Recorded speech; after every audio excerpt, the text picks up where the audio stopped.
پاکستانی طالب علم آیت آسمی نے شطرنج کی بساط مار لی۔ قزاقستان کے شہر اکتاؤ میں رواں ماہ 4 سے 7 اگست تک ہونے والی ورلڈ اسکول چیس چیمپئن شپ 2023 میں پاکستانی آیت آسمہ کی شاندار کامیابی۔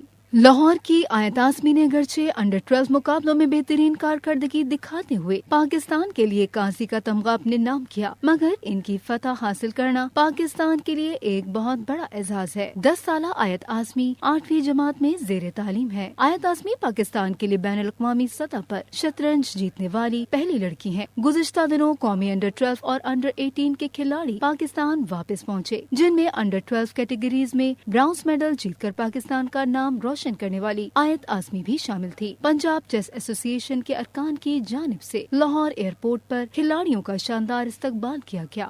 قازقستان میں ان کا مقابلہ 53 ممالک کے 400 کھلاڑیوں سے تھا۔ مستقبل میں آیت آسمی صرف اس فتح تک محدود نہیں رہنا چاہتی، بلکہ پاکستان کی پہلی گرینڈ ماسٹر کا اعزاز حاصل کرنا چاہتی ہیں۔